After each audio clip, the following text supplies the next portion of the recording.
But we are going to have a little test here in the beginning. I like what Paul did before. We're going to talk about that in a minute. We're going to do that second, though.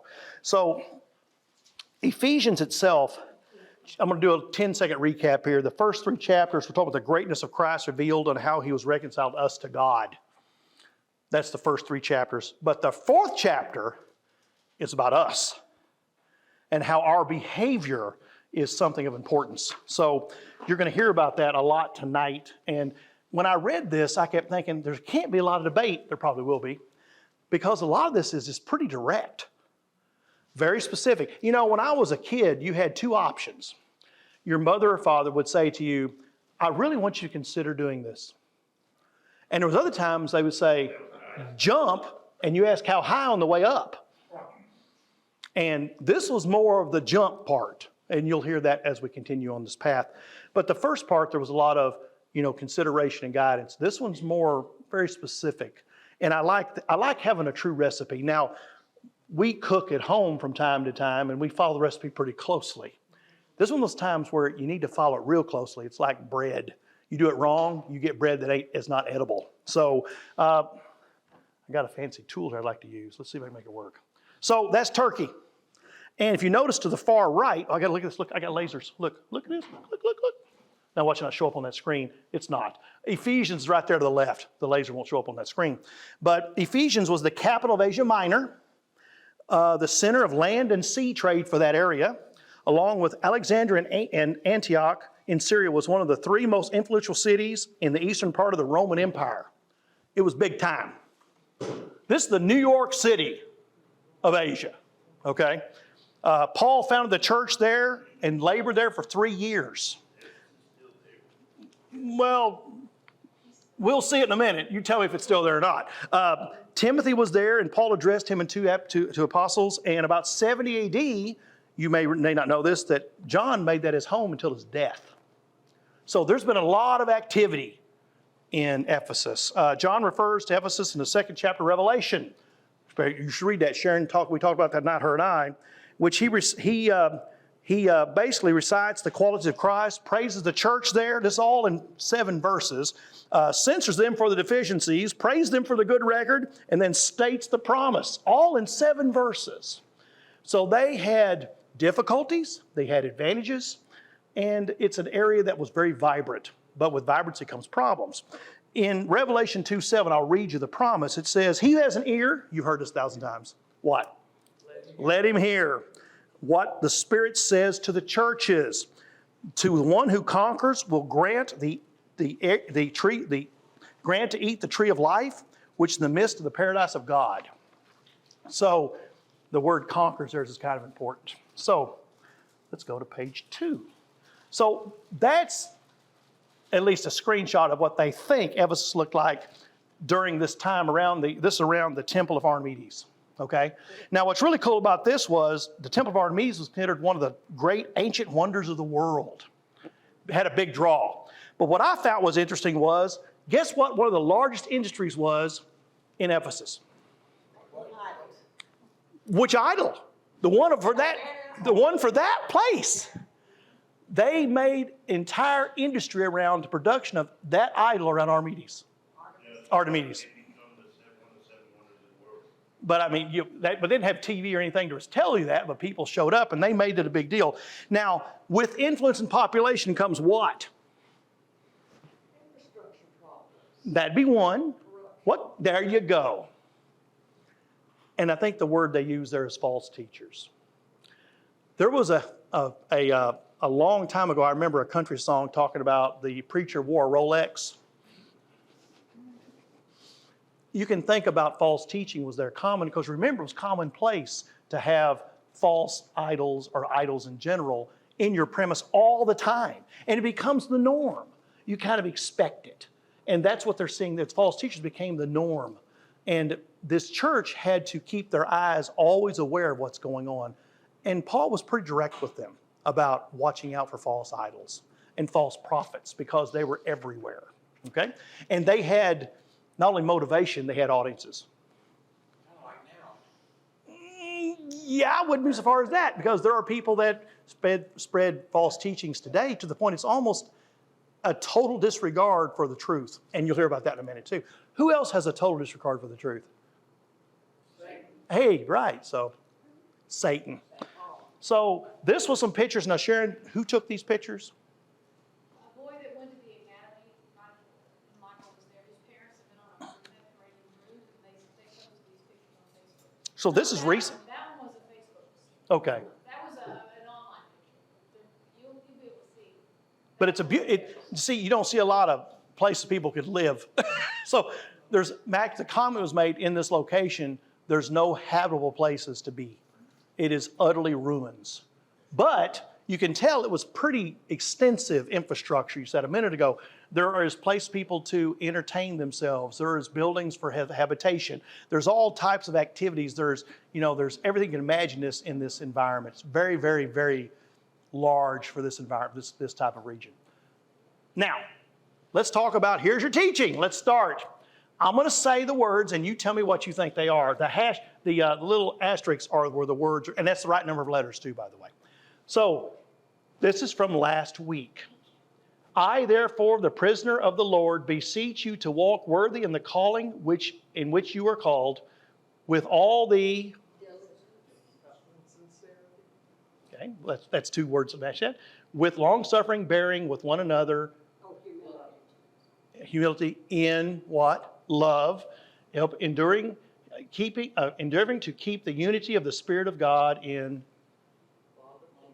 peace. So, lowliness, gentleness, love, and peace. Now, I did these from the New King James Version, but it's the same type of verbiage. Now, let's do another one. Good graphics. There is one, and one, and we're called in one hope of your calling, one,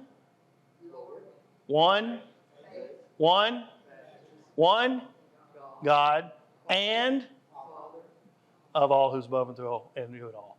And you all hit that 100%. So, I always got a kick out of this. That's the verse of ones.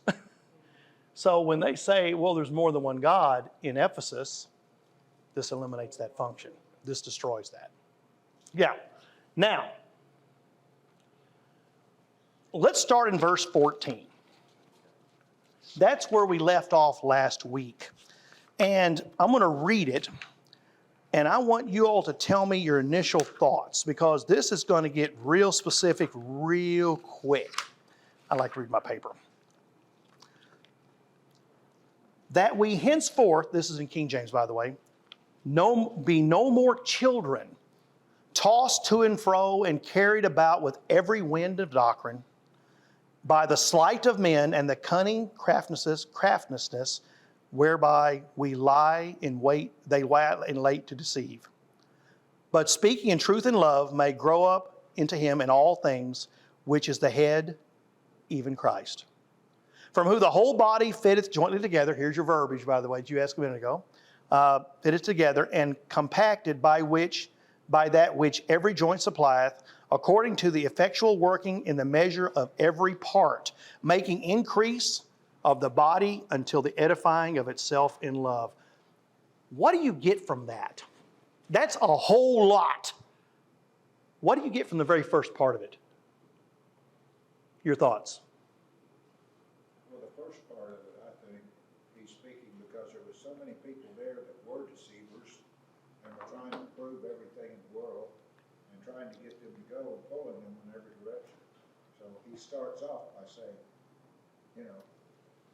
this is the truth. This is where I'm coming from. What about the comment about children? He's asking us to mature. Let's do a study. How many of y'all have no children about that big in your life? How hard is it for them to have somebody take them, go somewhere if they offer them candy? If they say, hey, you want to go to Walmart and get you a toy? It doesn't take much to convince a child to do something, so you can be motivated very, very easily. Now, if they offer me that, I would say, first off, who are you? You understand? It's different being a child, but it does more than that. It talks about tossed to and fro. So you're not wally-walling all over the place. You're not jumping back and forth between ideas and thoughts. You have a focus. So How many here have ever drove a boat in very difficult weather? Where you think you get religion pretty quick. Okay.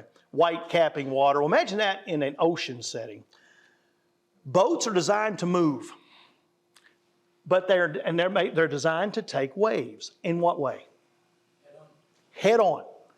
Why don't you go sideways with them? Because it'll capsize you. And the concept is, he's saying, don't be tossed to and fro, but take it dead on. Be specific, be guided, be truthful, be someone that can be of a force against the nature that's been coming towards you. In this case, remember where they're at. They're in a constant state of being attacked in some way or another by some type of false doctrine. It's always there. I also want to put the idea of an anchor.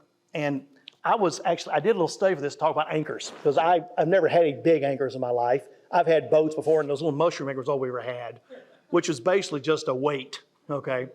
But when it will slow you down. You're still going to hit the bank, but at least one hits hard. But the ones that they use in the ocean are mechanical. And you may have seen those. They have that part like a swing on the side. And they're designed, the harder you pull on them, the deeper they go. The more you pull, the more resistance they give to you. He's asking them to be solid. Now, the way you pull that anchor up is you go right on top of it, pulls up very easily, and then you're able to move forward. The key is, don't be tossed to and fro.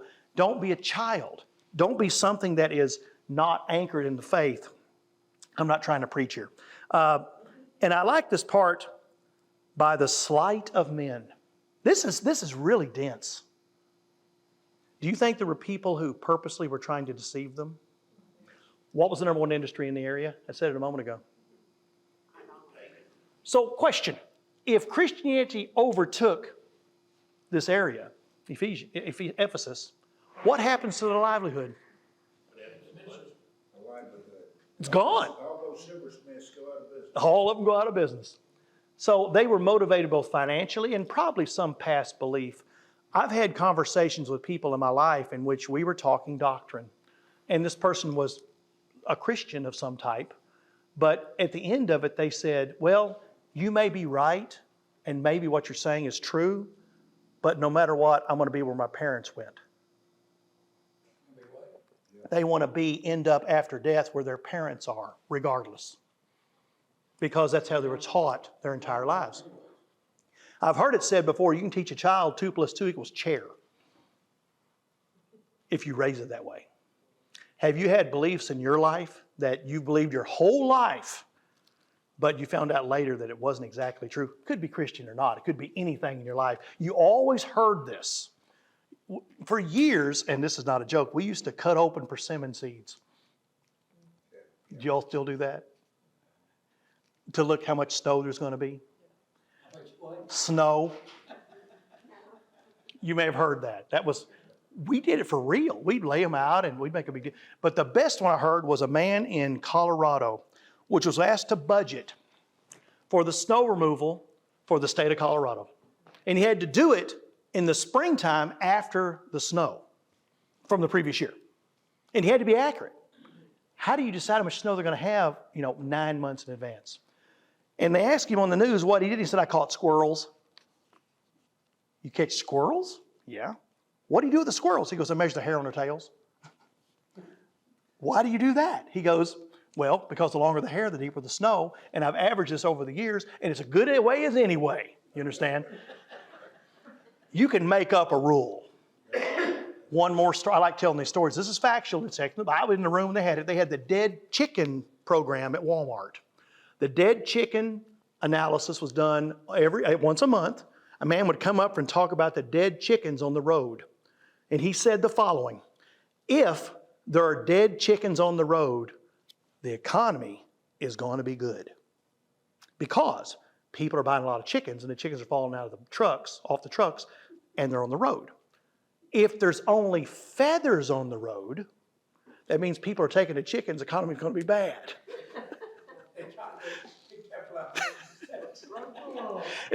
He said, if there's no chickens on the road, there's no trucks. But regardless of that, what I'm saying is, be careful about the sleight of men. You can make anything sound good if you really try hard enough. You can make people drink Kool-Aid and kill themselves. I've always said, what if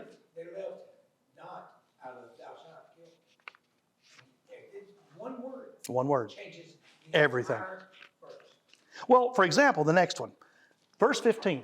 Let's look at that again. Read just to yourself the first 6 words.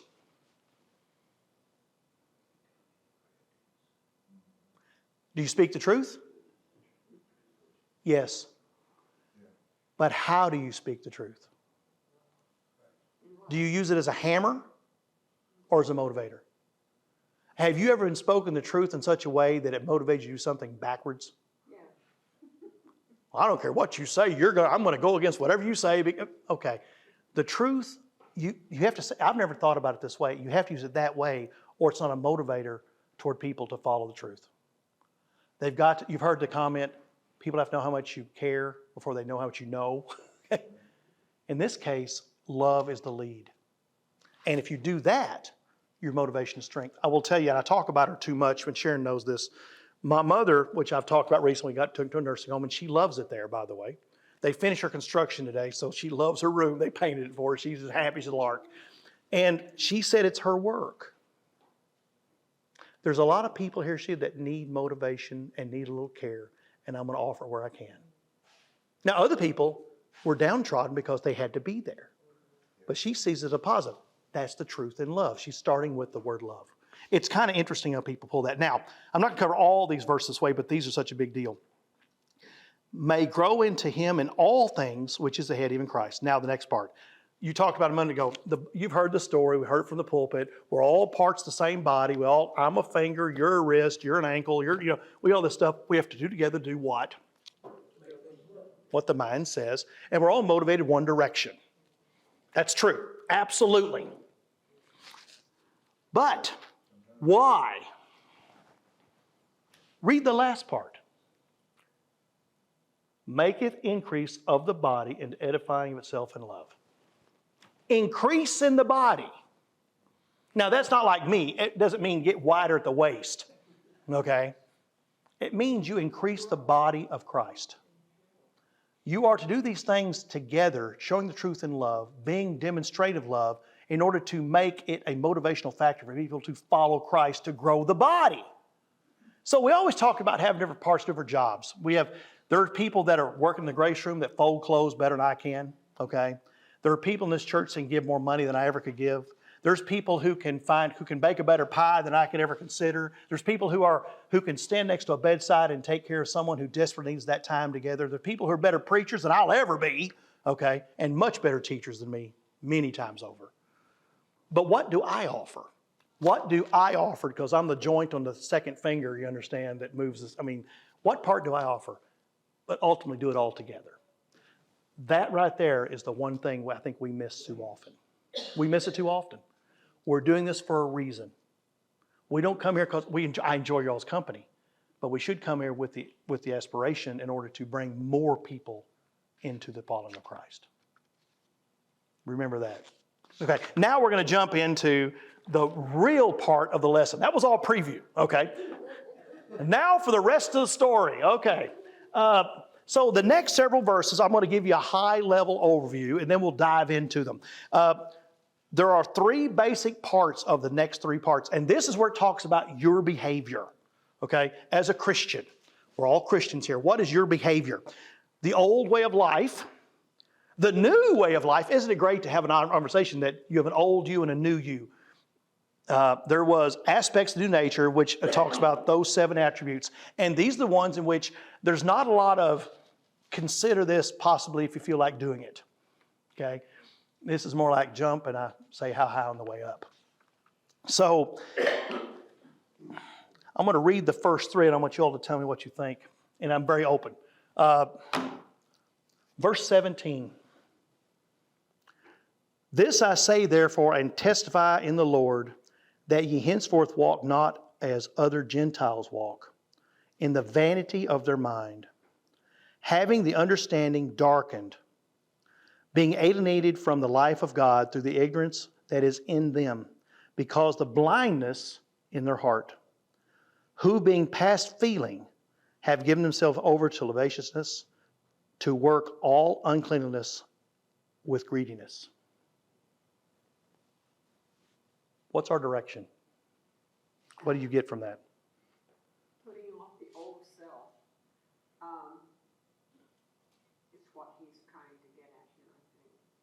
So if you were to encapsulate that into just the first part of it, into just one part of a small sentence, what would you say?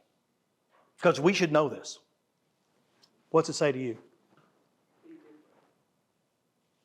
Be right. Be different. Don't just follow the ways of the world. Christians must not walk, talk, or act like the unsaved. Period.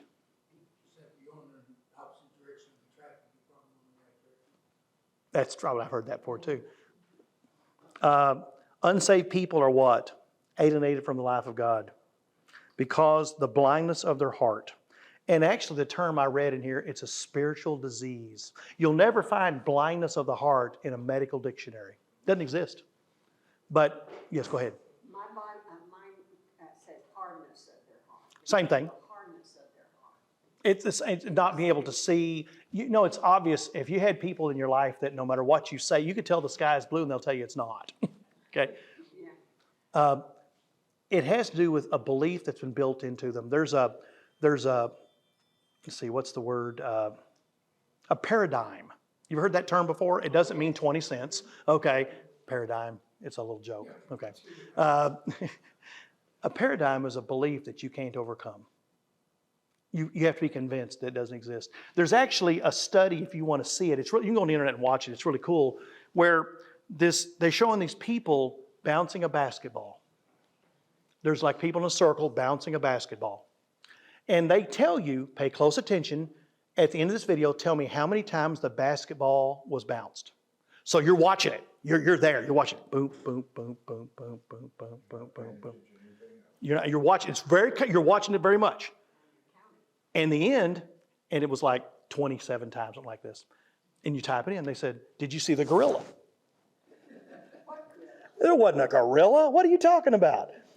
Watch it again. Back it up. Hit play it again. And in the middle of that, there's a gorilla walks right to the middle of the room. I didn't even see it. Because I had been toned to pay attention to one thing. And that's all I watched. So we have to be cautious to keep our eyes aware, because if not, we'll follow directions that maybe is not totally inclusive of God's way of life. Another one of those tests, which really, and I've done these enough, now I'm a little savvy, but this one, it says they started flashing playing cards on the screen, just one after another, one after another, one after another, one after another. And you're supposed to count how many like diamonds or something crazy like that. At the end, they stopped and they said, "How many you have?" And you say some number. Did you know anything strange? No. The hearts were black, the diamonds were red, the diamonds were black, the spades were red. It was like, numbers were all over. The number 7 had, 19 things on it. It was crazy because they weren't paying attention. He's asking you to be aware. But mainly, don't walk or talk like those that are not following God. And all too often we may catch ourselves, well, I want to fit in. I want to be a part of the group, which is great. You can be, but be cautious you don't follow that way where it gives credence to the beliefs that aren't God's. So let's go on. I'm going to read a little bit for you too. So Romans 1, starting in 20, I'll read 22. For the visible things of him from the creation of the world are clearly seen, being understood by the things that were made, even his eternal power and Godhead, so that they are without excuse. Because that when they knew God, they glorified him, not as God, neither were thankful, but became vain in their imaginations, and their foolish heart was darkened, professing themselves to be wise. They were saying they were smart by not saying God, but they were not wise by saying they were. One of the sayings I've used in my life for a long time is you cannot be truly intelligent until you realize your own weaknesses. And that's basically what Isaac Newton, I think, said. I just said it differently because he said it fancy. I didn't. You can't fill a glass that's already full. You can't fill a glass that's already full. I can't add to it. And in this case, who being past feeling give themselves over to lasciviousness and to work of all cleanness and greediness. Now remember where they are. Remember where they are. It's everywhere. They are truly a light on a mountain. It's not a bright light, but you can see it. And they have to draw people to them. and they have to draw away from that. Now, let's bring it to us. I think every one of these lessons that are here, we're talking about Ephesus, but let's talk about Rogers, Arkansas. How does it matter to us? How does this teaching affect us right here? The way we look at people that aren't Christians, Or people? thinking that we got more than they have because they don't have our religion. Or we think of people, in this case, they're working, if you're not following God, in this case, they were worked all uncleanliness with greediness. So look at motivations. Not to overlook them and say that they're bad. What can you do to make them more close to God? What can you do to motivate? You're doing this through love. You're speaking the what? The truth in love. I'll go back to that many times in this conversation. So you need to speak the truth in love to grow the body and be cautious about where you are. This is a really deep chapter. But I can't find a lot of arguments against it because you can look at people that enjoy life. I'm trying to think of the person it was. It was one of the great, I'll call it the great, here's the word I use, the great rich people in the United States that built like the steel mills. What was the big one? Rockefeller, okay. And the comment was made, the man was eating a steak at a restaurant and he said something to me, I wish I could have some of that. But I can't because my worry and the way I've treated my body, I can't eat like that anymore. I can't enjoy life. Had all the money in the world. Sam Walton, which I knew personally for many, many years, died the same way anybody else would die. He died relatively young, okay, compared to some people. But just because they're doing these items doesn't make their life more complete. Greediness doesn't make you happy. Sometimes caring for others is a whole lot more motivation. This is a very, very powerful part of this entire lesson. Okay. You'll see people that they say they're Christians, but they're not. They'll be like, well, we'll go over here and make a profit, and we'll go do it, and we'll help people along the way. But God says, do not say you're going to go here and go there and make a profit. He said, because tomorrow is easy guaranteed. That's right. So you got to check your heart on everything you do. How many, I like to tell jokes, I'm making a light of something, but people talk about they spend their entire money trying to generate funds. And this man made in his will, he made a comment that when I die, when they bury me, I want all my money in there with me. All of it. Every penny. So they calculated up, his wife wrote a check, threw it in the casket, they closed the lid.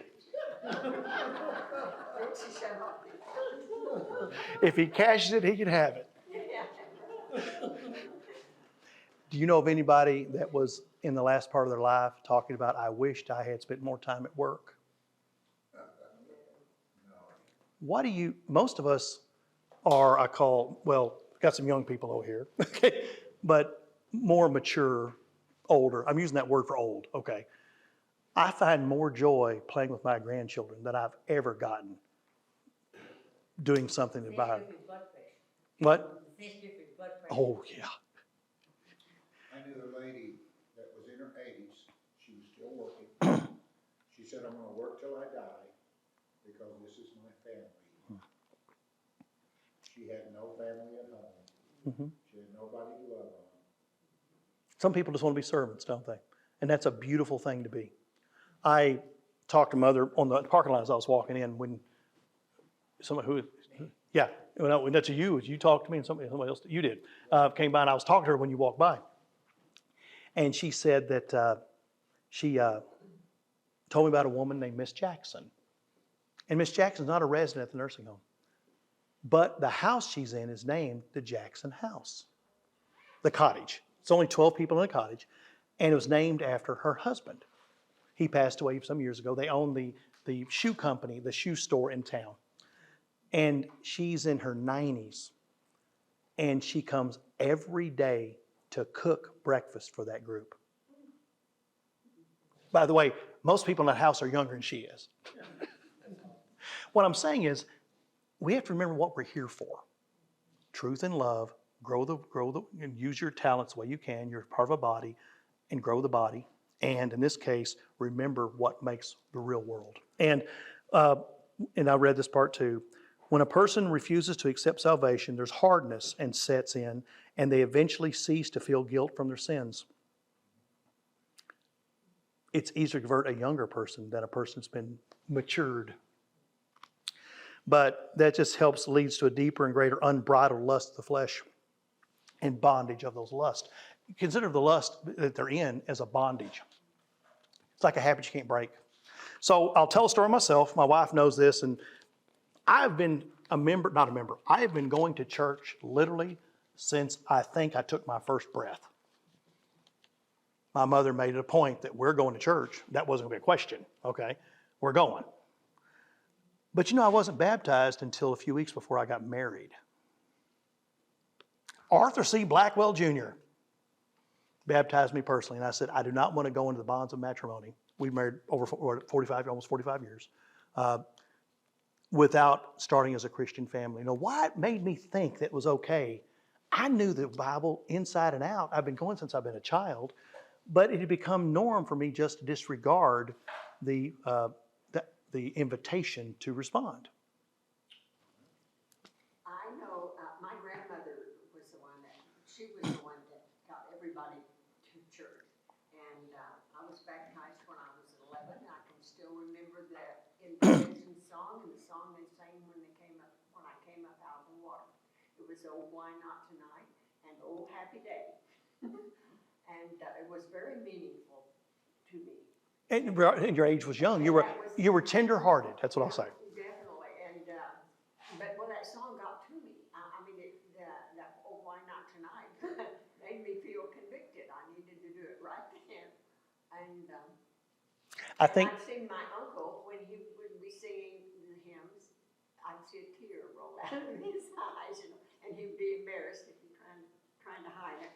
But Well, a few weeks ago, I gave the communion up front, and I told a story of I baptized my brother, and he was 61, 60, 59. He's 59 years old. But he went to church with me too. We were there together. Okay, so be cautious about yourself too. If you remember the moment you just said, in which that joy you had. If you've all been baptized, I feel you have, that joy you had coming out of the water. It's a special feeling. It's better than Christmas. well, it's the Holy Spirit's. And that's what I'm referring to is sometimes we need to be sure and understand that. Let other people have that joy too. But also remember, it's harder to work with someone if they've ingrained themselves in something that is not truly part of God's plan. And that's why where they are, and that's why here, it's a big deal too. I think sometimes we do a disservice when we don't have a decent closing song to call people to be baptized. It could be, but I've also heard it said that very few people are converted from the pulpit. Most people are converted over a kitchen table. They just show it at the pulpit. Oh, I disagree with that. I've heard it. I didn't say I said it. Those hymns were so powerful, and their melodies were so good and so powerful that it just kind of like fixes itself in your mind. And like I said, you were 11 though. I'm referring to, if you think a person that was in their 30s or 40s, it may be more difficult because remember, they may have had an entire life that was not included in that. Not everybody was going to church since they had their first breath. But nobody ever tried to force me to do No. that. I've heard it said, another story, about a man that says, well, I know I need to be baptized, but I don't know if I can, if it's right time. He says, let's baptize you anyway and see if it works. So the preacher took him into the baptistry and dunked him under and pulled him up. How you feel? Don't feel any different. Let's do it again. Dunked him one more time, pulled him back up. And no, just wet. He goes, one last time, and held him under. And the guy was fighting to come back up. He come back up, he goes, I'm okay now. I don't need it a fourth time. I'm saying sometimes forced baptism is like trying to baptize a cat. But sometimes people are encouraged encouraged by that song. That's exactly to come right. forward. Well, I've had, Maybe not to be baptized, but to, they've Mindset. already decided in their mind that they need to, but they don't. agreed. And they wait, and then sometimes the song will help. Have you had songs here? I have. I'm going to tell you the truth that you have an emotional moment when you hear the songs that really hits home. Yes. And I went back and read the song again. And I've heard that song 100 times, Right. but I never heard the song. Sometimes you read the words. So let's go to verse 20. Okay?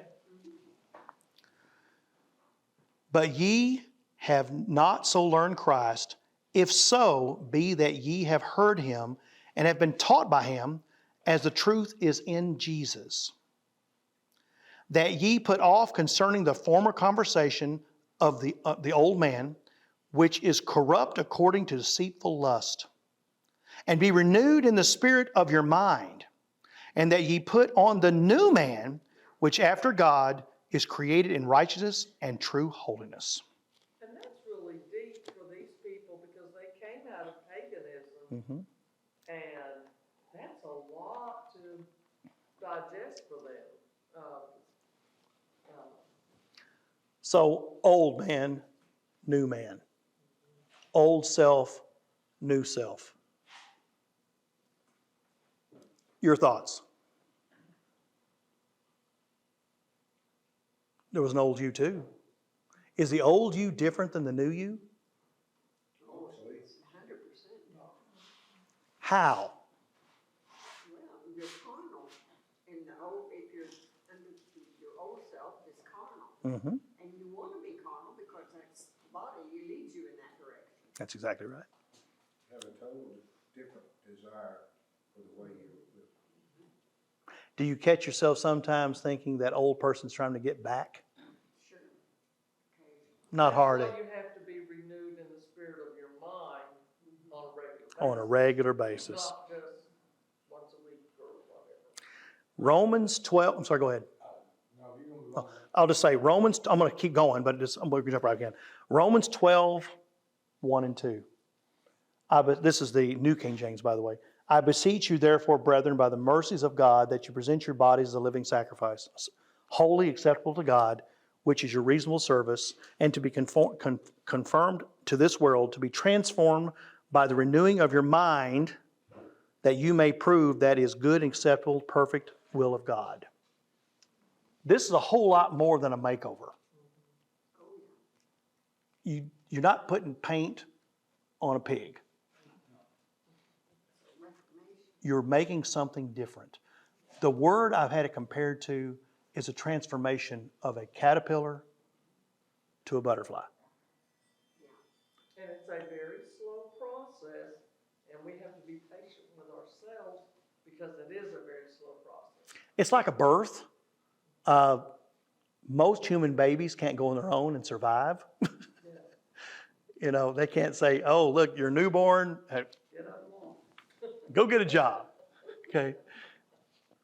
If a newborn is left unattended, what happens? It dies. It has to be just like you. But don't remain an infant forever. In this case, you're a new creature. You're a new entity. Paul lists 7 things. This new creation is done to glorify and preserve the unity of peace. So when we talk about new creatures, it doesn't mean, like I said before, it's a change. It is an elimination and a creation. It's still you, but it's a new you. And I think many times we try to blend them. If you blend, let's say I have a glass and I had mud in it. If I don't clean the glass and put water back in it, what have I got? Muddy water. But if you add oil to water, it's totally different. You can get it off there, but I still don't drink it. But the objective here is for you to understand it's important that you are a new creature. And this understanding they had to have. Well, I just want to go visit my friends in the other place. I want to go spend time over here. I want to do those things that I used to do. They're still, and we have kids, and I say kids, these can be, anybody the age of 50 is still a kid to me, okay? They participate in activities as the old creature, the old man. And they're still wanting to do those items today, those activities today, talk the way they talked before. Being a new creature, you transformed yourself into something, you've been transformed to something a whole lot more special. They're different. And they'll be ridiculed for it. But so were they. I'm positive they were the minority in Ephesus. Positive, okay? But look how much it took to keep them in the faith and to keep them moving forward. Paul, Timothy, and John. That's a quarter of the entire group of apostles. That's the importance of this environment. It's a very, very thorough hub. Now, Rogers is a growing environment too. Rogers is a city, you may not know this, it may not be the case now, but it was just a few years ago I checked, that Rogers, the Northwest Arkansas corridor, is the fastest growing housing market in the United States. You know what number 2 is? Vegas. Now, 2 different motivations, you understand, but we have an opportunity here. Now, we're not Ephesus, okay? We're not this area, but we have an opportunity to do it here too. We need to be the light and do it through love. So, You have the same thing there as you do anywhere in the world. You have paganism and you have Christianity. And it's whether you make the choice to help others to become Christians or not. And that's what our part is. absolutely. But first, we've got to get ourselves right before we try to help somebody else be that. And that's a good question too. Do you have to be perfect? No. No. But I'm saying, Can you be students together? yes. Absolutely. We don't talk about him much because he's lived here for a long time, and he was one of my mentors for years. Was F.I. Stanley. Many of y'all know the man, and I know very few people that study as much as he did, but he never stopped. I'd go to his house and he'd be studied all day. I can't study anything all day, but he also knew that there was a continual learning trend. But the key is you've got to be someone who understands you work toward perfection. Vince Lombardi, which is a person you usually don't quote in a church, said that there was only one person perfectly crucified, him. Okay? We should strive toward perfection and be happy with quality. Okay? I paraphrase it, but that's what it means. Ultimately, we should always strive to improve ourselves. So this is a very, very, very important aspect of being who you need to be. So let's jump to the next group. We only got about 15 minutes left. So verse 25. That's where it gets real specific real quick. Wherefore, putting away lying, speak every man truth with his neighbor. We are members one of another. Be ye angry and sin not. Did he say not be angry? Okay, all right. What did he say not to do? Okay, got it. Let not the sun go down upon your wrath, neither give place to the devil. Let him that stole steal no more, but rather let him labor, working with his hands, the things which is good, that he may have to give to him that needeth. There's a motivation there I want you to see in a second. Let no corrupt communications proceed out of your mouth, by that which is good to the use of edifying, that it may be minister grace unto the hearers. And grieve not the Holy Spirit, wherefore ye are sealed unto the day of redemption. Let all bitterness and wrath and anger and clamor and evil speaking be put away from you with all malice. And be kind one to another, tenderhearted, forgiving one another, even that God for Christ's sake hath forgiven you. So, there's 2 things going on here. He's telling you what to do and why. There's a speaker that I talk about quite often called Simon Sinek. Bad last name, but it's not spelled the same. Okay? And he always talks constantly about, don't tell people what to do, tell them why. People are more motivated if they know why they're doing something. Why would a person feel motivated to charge a machine gun nest in World War II? They're doing it to protect their side-by-side brothers, to protect what they're trying to do what's right. You don't do it because you just want to.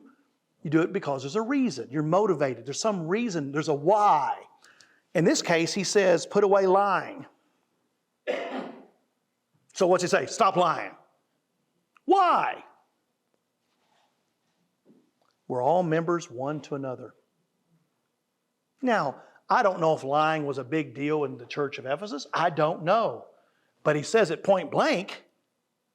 Stop it. Just stop it. I love the next one. Yet be angry and sin not. I said it a moment ago. Don't hold grudges. Don't hold grudges. Now, that's where it gets lots of us more than anything, I think, because it's so subtle. Have you ever been really mad? Like really, really frothing at the mouth, not quite yourself, not thinking right mad? And it's also, you're not supposed to be mad and take vengeance and stuff. I mean, there's several different things that covers. Absolutely. It says anger and sin. Because a lot of people that are very angry do a lot of bad things because they're in that mode at that time of not controlling themselves. I think that you're absolutely correct. I think it's even deeper. You're not motivated to do what's right. You may not do bad things, you just don't do what's right. But just because you're angry, there may be a good reason. Absolutely. Why you're angry. For me, it's always a good reason. I'll give you a perfectly good example from things that I used to see as a teacher. If I saw a child mistreating another student, that used to just burn me. I was just like, how dare you mistreat another human being? And my natural instinct, I just want to go over there and smack the kid. Of course, I go to prison. So I didn't do that. But then I thought, oh, wait a minute, that's what that's talking about. Right. It's okay to be angry for God's sake, so to speak, but don't act inappropriately. I can be so angry at that child for the way he or she treated somebody, but what should I do? Go talk to that student and say, would you like to be treated that way? Why did you do that to that person? Right. Why did you feel the need to mistreat someone? Do you know what you just generated there, what they've done? I've heard it said before that sometimes you got to do what works, not what feels good. Yeah, so that being angry in and of itself could be a motivator to correct something. Right. But yet, But do it in love. right, And that, why did you do that? well, how many times did You know, Christ that's- get kind of aggravated with his own apostles? Oh, yeah. Don't you get this? Yeah, yeah. Well, no, when you come in your kingdom, can I sit in your right and your left? Do you really want that? I'm not here to generate an earthly kingdom, but that's what we're all expecting. I've heard this my entire life. My grandparents heard it their entire life. How can this be the case? Imagine the anger, I hate to use the word anger, but the irritation that was happening. My mother loves me, but I know she's been mad at me because I've been mad at my own children. And those people I care for, okay? Be cautious. Don't let anger cause you to sin in a way that takes you away from what the whole teaching of this thing is. Speak the truth in love to grow and edify the church. There you go. So it's not an excuse. And you're right. You've heard, don't let the sun go on your wrath. What's say? Don't go to bed angry. Okay, that's where it comes from. One man said that him and his wife got mad at each other, didn't sleep for 2 weeks. I couldn't understand it. Said a man and woman got mad at each other and didn't sleep for 2 weeks. They didn't go to bed. Okay. They wasn't ready to apologize. Okay. So she said to stay up. Now I'm going to go through these last pretty quickly, but don't give place to the devil. Don't give him a foothold. Don't give him areas that generate activity that takes you away from the focus of God, because he will take that to his advantage. And he is an entity. He's not a passive individual. He's a lion roaming. He's watching, looking for the weakness that he will partake. And anger is one of those items, if it leads to sin. Let him steal no more. But why? Working with his hands to do what? To do good. Why? To give to him that needeth. In other words, not for your own. Generate something that you can give to other people. Now that's hard for me. I'm not lying to you. Okay? I struggle with that one personally. Let no corruption fall out of your mouth or proceed out of your mouth. The use of edifying. Why? I love the why. So it may minister grace unto the hearers. I'm not here to chastise you. I'm here to motivate you. That's me talking to myself, by the way. And grieve not the Holy Spirit, whereas sealed in the day of redemption. Be cautious. That's also an entity that you can grieve. By doing what? By gossiping, by treating people wrong, by being ineffective, to doing things against what's required. Let all bitterness, wrath, and anger, and clamor, and evil speaking put away from you. How? Well, with all malice. In other words, get rid of it. It is now no part of me anymore. I am a new creature. I am different than I was before. I'm not the same thing. What motivates me now should be different than it was before. And lastly is be kind to one another, tenderhearted, forgiving each other, even as for God's sake, hath forgiven you. Can I make a comment about verse 31? Absolutely. I used to think, oh, that couldn't possibly be me. I don't have any bitterness or wrath or malice or whatever. That was, I go to church all the time. I couldn't possibly, that doesn't.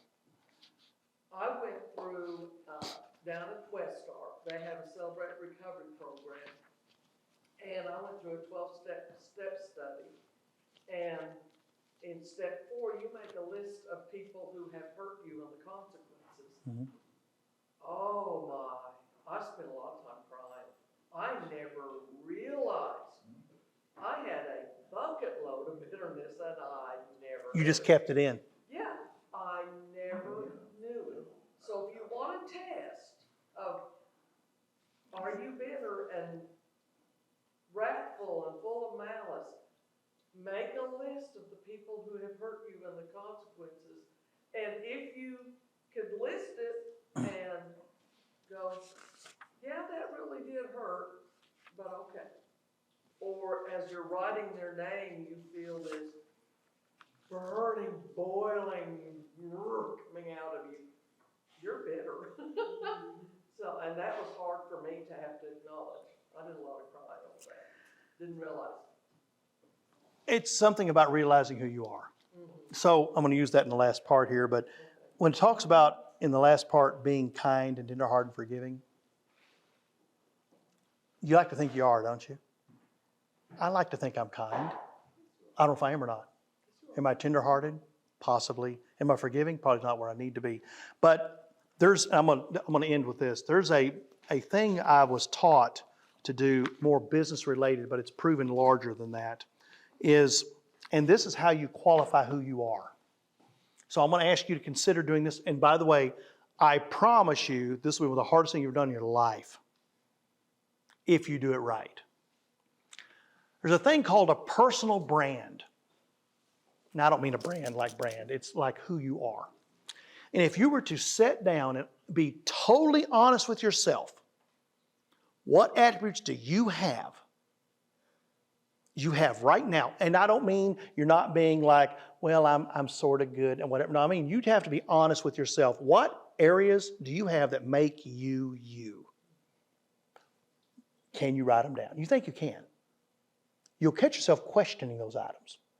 Now, underneath it, you can say attributes I'd like to gain strength in that are either weaknesses or not strong they need to be. Do that too. But start with the strengths. And then share it with somebody you trust that will tell you the truth honestly and say, can you actually say that about yourself? Is that really the case? When I got hired with the company I'm at now, I did a little test. I told him, the guy that had hired me with Shelter Insurance, I'd been with Walmart 39 years, he came down and he said, Mike, we'd like to have you at Shelter. I said, are you sure? He says, we haven't hired anybody at this level in 15 years. We're so intertwined with each other, was inbred is the word he used, that we weren't advancing their business. I said, are you sure? And I handed a piece of paper because I've been taught this in my previous career. I wrote down the attributes that I put down as who I am. And one of them, I don't leave things alone. That's a good or bad thing. It just is, okay? It may not be broke, but I may break it. Okay? It may be okay. I might try to make it better. It may not always be there. I'm done, but we're going to make a change. I'm going to try to do things that are going to make you uncomfortable. I'm not afraid of you being uncomfortable or myself being uncomfortable in this arena. I'm going to do something that's going to challenge you to either be better or at least different. And I wrote them down. And I handed them to him. He still has it today, by the way. And I said, if I'm ever not following that, you call me on it because I'm not doing what I told you I was going to do. It's almost like looking at a car when you go to buy a car, a new car, and you read on the sticker, this car has electric windows, and it has air conditioning, and it has blah, blah. And if you understand, it doesn't have them. No. Can you honestly state who you really are? And base it on this. No, because I'm changing, and I have gone through an experience in my life that was so bad, Mm-hmm. and that I was homicidal for 6 years. It took me 6 years to get over it, and I would never have gotten over it if God had not intervened with the dream. Agreed. And Well, don't think of what I'm saying as static. It's not. I'm saying in a step today. And furthermore, when I was really young, I was an extroverted person. I loved people, and I was happy-go-lucky and an extrovert. But when I married a man who was an introvert and very intelligent one, and I was going to change him, when I married him. But guess what? He changed me because he was smarter than me, and he had thought about things that I never even considered. And but then, and I considered him my best friend, and then after a number of years, but he was an agnostic, and I should never have married him in the first place. Well, that's made you, but it's made you you. Yeah, but he made me into an introvert too, and I was so introverted after my divorce that for years, and I'm just now coming out of that introversion and becoming extroverted, and I'm doing it through the senior center. I love all those little people. And that's what I'm saying. And they love me. And you're doing the right thing. What I'm referring to is when you do this for yourself, do a snapshot today. Now you can do another one next year. It's not static. But I'm asking you to consider looking at yourself. And that's what you're presenting to others. I may think that I'm the person I was 18 years ago with long, flowing blonde hair and a whole lot less of me. Well, I'm not that person. But the good Lord had to shoot me out of my introversion too, and I'm Right. just now coming out of it. And Oh, you're doing that well. And people I don't know very well, then I can't even hardly converse with them. So I'm going to end with this. I'm asking you on your own, just take one shot glance on your own the next couple of days. Read the whole chapter again. The whole chapter, it'll take you literally 5 minutes. And look at the transition where it comes from God's attributes, and then how we behave, and then our behavior, and what's expected. And those items, it'll change what you're thinking about yourself. Not as just direction, but understand that truth in love and why you're here becomes very important. Good stuff? The whole Ephesians book ought to change you in a lot of ways. It did them. So thank you all very much. I'm sure Paul will be, yes, Sharon will do a whole lot, Paul will do a whole lot better than I do next week. He starts on chapter 5, and chapter 5 is exciting too. Pre-read if you can, okay? Where is he now? He's in Harding.